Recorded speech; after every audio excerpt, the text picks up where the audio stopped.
Hello, I'm Taylor, and I'm 29 years old. My life has been a series of challenges, but despite the hardships, I wouldn't change a thing because they've shaped who I am today. To truly understand my journey, we need to start from the beginning. I was born and raised in the small town of Fairfield, Iowa. Growing up, it was just my mom and me. My dad struggled with alcoholism, and from what my mom has told me, he lacked stability as an adult.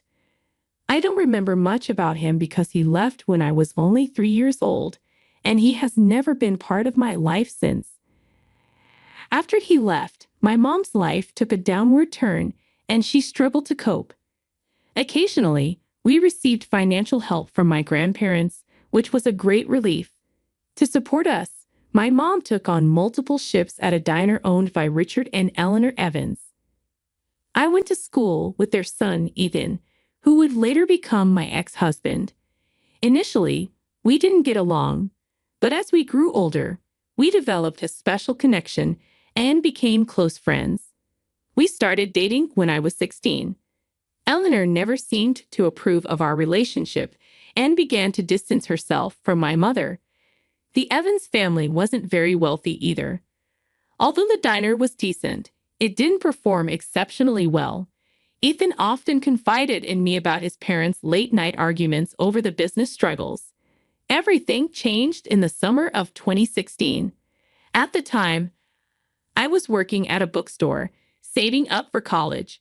Despite coming from a small town, I had big dreams.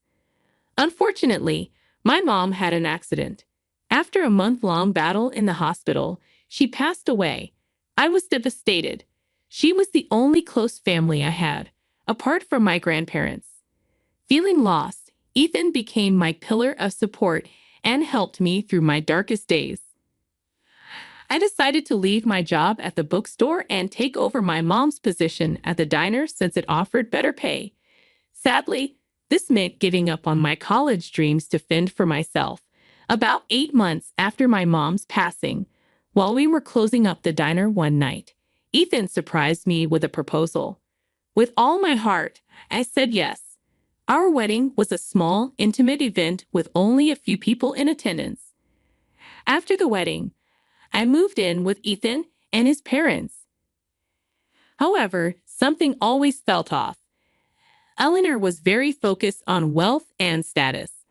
I remembered my mom telling me how Eleanor dreamed of the diner flourishing and finding a prestigious match for Ethan, a girl from a wealthy family or a prestigious college graduate.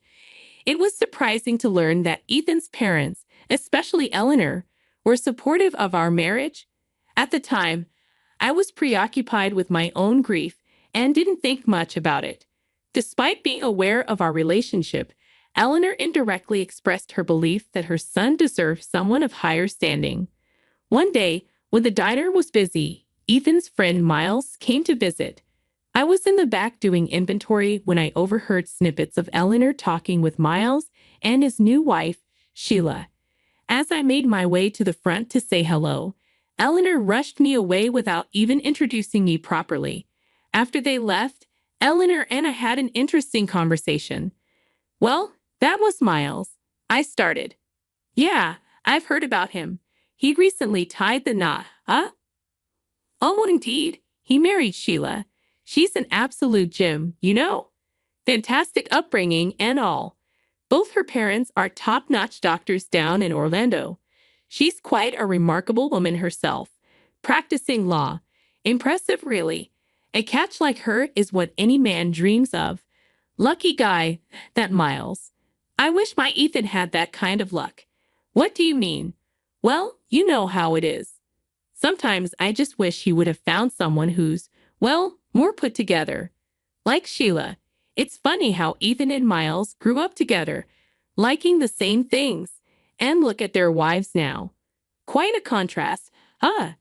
You know, Eleanor, it's not always about what society thinks.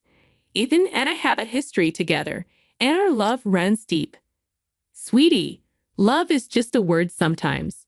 You're young, and I get that you're in love, but my love for Ethan is unconditional, and I believe that's the most precious thing in life. If you claim to love him so much, don't you think he deserves someone even better? I mean, when I look at you, with your mom gone and your dad disappearing, who knows when, if it weren't for Ethan, could you even take care of yourself? What do you have to offer? I know these words sting, but they're kind of true, don't you think? Eleanor's words hit me hard. I tried to move past it, thinking maybe she needed time to accept me.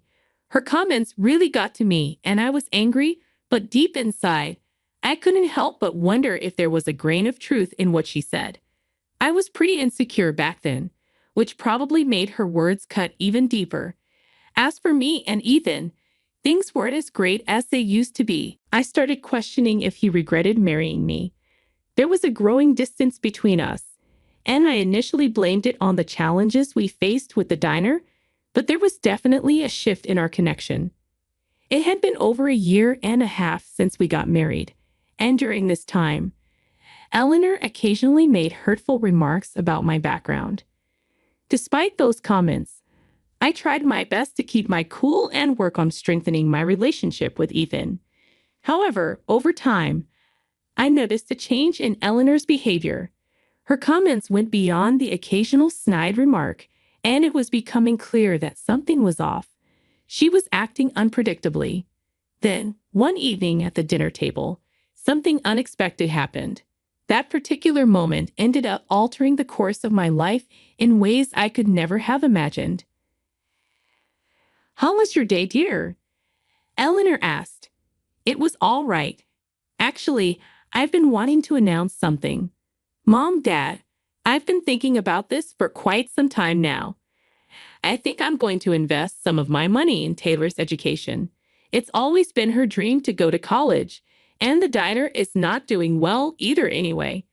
The whole dining room went dead quiet when Ethan dropped that unexpected bomb. I was stunned. He hadn't even talked to me about it beforehand. The tension was thick enough to cut with a knife, and even Eleanor looked shaken. I mean, it's a sweet move and all, but maybe a little heads up before dinner would have been nice. I said, "What? Jesus Christ, Ethan? Mom, please don't overreact," Ethan pleaded. "Richard, why are you not saying anything? You cannot be seriously considering this." Eleanor snapped. "Let us hear Ethan out, dear. Ethan and I have not discussed this," Richard said calmly. "Ethan, I think it might be a good call if we chat about this one-on-one first," I suggested. "No, you stop. You do not get to have a say in this. We took your mother in at the diner out of pity. Your alcoholic dad abandoned you.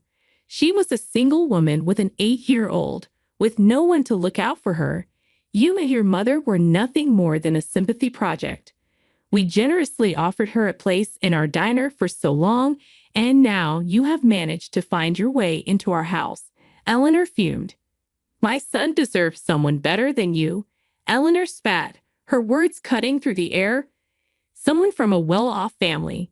He should be living a suburban life of luxury and sophistication. But instead, you were with him, living under our roof and leeching off my son's success." "Honey, please hear me out. Do not leave," Ethan pleaded as I started to get up. "I'm sorry, but I've had enough," I said, my voice breaking. After enduring Eleanor's brutal remarks, I could no longer hold back the tears. Trying to maintain my composure, I excused myself from the dining table and fled into the kitchen for some space. I hovered near the kitchen door, hoping to catch snippets of the conversation at the table. Through the muted voices, Ethan's rose above the rest. "Mom, can't you see what you're doing? I get it. Taylor isn't exactly your top choice for me. Maybe it started out as a crush or whatever, but she lost her mom and needed someone. Maybe I confused sympathy with love, but I can't just abandon her. She has no one else. Yes, our romantic spark has faded, and I've grown apart from that. But Taylor's in a tough spot. I've been thinking about paying for her college, and maybe after that, we can figure out the divorce or whatever. I can't just kick her to the curb. We've been together since we were 16. You know that." Eleanor's response was harsh. Oh, Eden, I've seen this coming from the start. Taylor is nothing but trouble. Pity isn't the foundation for a lasting relationship. You've grown, and it's time to think about your own future. This girl's problems should not be your burden. You cannot fix her life at the cost of ruining yours. I was devastated by what I heard. Ethan had been with me out of pity. My heart shattered, and our entire marriage felt like a sham. At that moment, I knew what I had to do. I had to give him the divorce he seemed to want. I made a bold choice to follow my dreams, which led me straight to Los Angeles. I figured I had nothing to lose. I rented a small one-room apartment, setting up shop on a basic mattress, and relied on my writing experience to score a job at a restaurant to jumpstart this new chapter in LA. After some hustling, I landed a job at a restaurant and got into the rhythm of living paycheck to paycheck. In a few months, I earned a promotion to work directly under the restaurant manager. Life started to improve. I wasn't just scraping by anymore. My hard work and skills were earning recognition.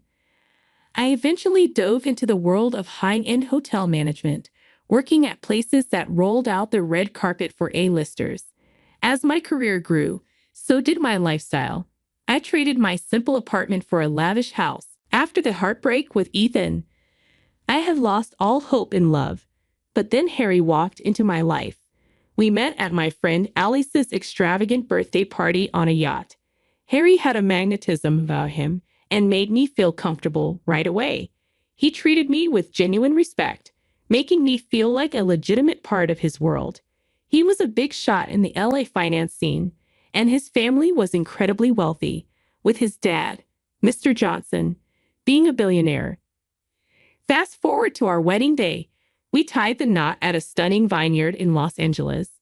Just last month, we celebrated our first anniversary. I'd be lying if I said I didn't think about Ethan and his family during this time. While I was hustling to make a name for myself, Eleanor's words still echoed in my mind. Had this constant urge to prove to her that I could be successful on my own terms and that it was her son who let me down. Life indeed surprises us in countless ways, and it certainly did surprise me last weekend when my father-in-law hosted a soiree at their sprawling mansion in Bel Air. As I mingled at the party, my gaze locked onto someone across the room, and my heart went into overdrive. There, serving food, stood an elderly woman who bore a striking resemblance to Eleanor. My mind struggled to comprehend the possibility of her being here. Excusing myself from the company, I made my way to the lady. And yes, it was her. "Hey, Eleanor." "Hey, stranger. It's been a long time." "It has. What are you doing here?" "I'm doing a whole catering thing now. Can you believe it? Rubbing shoulders with all these high-profile folks." "Well, congrats on that, Eleanor." "Thanks, but honestly, you've got a part in this. We might not have come this far if we were still dealing with some old holdbacks." Pretty bold statement. I've always wanted what's best for the family. Sure thing. We shut down the old diner and leaped into the catering world. Even came up with the idea, and surprise, it's turning out to be a pretty profitable deal. Now we're crisscrossing the state catering to all sorts of events and fancy clients. We were in Glendale a few nights ago when Mr. Johnson asked us to cater for his party. You know I never wished any ill will towards you, so I genuinely hope you're doing well. How's Ethan? Better than he used to be. Oh, and here's the kicker. Ethan has moved on with his love life and snagged himself a new girlfriend. Usually, he accompanies me on these trips, but this time he's off to Hawaii with her. She's a real delight to have around. Gorgeous. Like a living doll. She just seems perfect for my kid.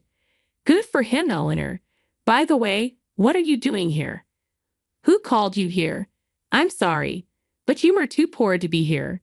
You haven't changed at all, have you? Forget about me. Look at you, still trying to get your way around the rich. Old habits die hard, sweetheart.